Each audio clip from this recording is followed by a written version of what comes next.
चुनाव आयोग में 2 चुनाव आयुक्तों की नियुक्ति को लेकर आज पीएम मोदी की अध्यक्षता में उच्च स्तरीय बैठक होगी और यह बैठक दोपहर 12 बजे होगी, जिसमें पीएम मोदी के अलावा एक कैबिनेट के मंत्री और विपक्ष के नेता के तौर पर अधीर रंजन चौधरी शामिल होंगे। माना यह जा रहा है कि इस बैठक में चुनाव आयुक्त की नियुक्ति पर फैसला हो सकता है और माना यह जा रहा है इस बैठक के बाद आज शाम तक अधिसूचना भी जारी हो सकती है। चुनाव आयुक्त अनूप चंद्र पांडे और दूसरे चुनाव आयुक्त अरुण गोयल की इस्तीफे के बाद से ही दोनों पद खाली हैं।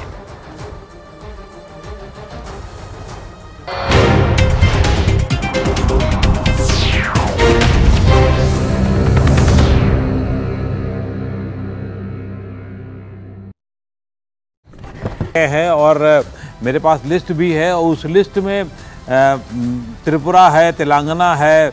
मैं आपको रोक रहा हूं, मेरे साथ जीतू पटवारी इस समय जुड़ गए हैं।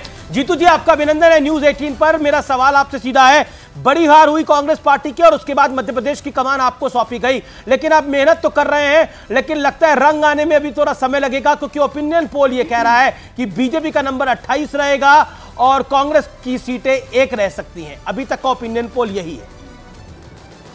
पटवारी जी।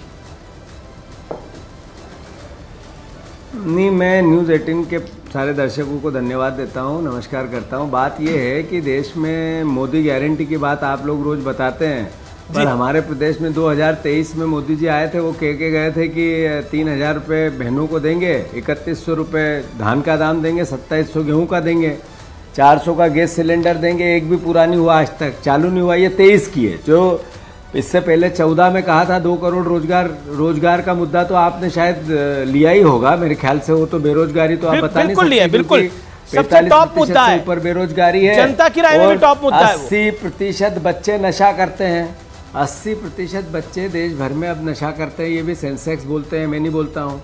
तो जब मोदी जी ने कहा बहुत हुई महंगाई की मार, तो आप लोगों के जो एंकर हैं यहाँ, इनकी तो सैलरी बड़ी बड़ी होती है, इनको तो असर नहीं आता है, पर जनता को आता है कि जो महंगाई हुई है ये इतनी अद्भुत है, अकल्पनीय है कि मुझे पता नहीं कि आप लोगों को इसका एहसास होगा कि नहीं। पटवारी साहब, इन सब मुद्दों के बावजूद तीन राज्यों में हिंदी पट्टी में बीजेपी को जीत मिली। फिर किसानों की बात,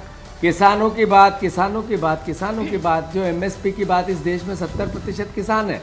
एमएसपी को लेकर नरेंद्र मोदी जी ने देश को कहा था 2014 से पहले कि जितनी लागत आएगी उससे सीधा डबल और उसके बाद एमएसपी का तय होना। आज तक कुछ हुआ नहीं, किसानों की लागत डबल हो गई।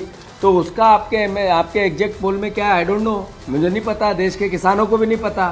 पहले लोग किसान कितनी शहादत हुई, अभी कितनी परेशानी आ रही है। किसी दुनिया के देश में ऐसी आंदोलन के खिलाफ कीले और तार नहीं गाड़े गए जो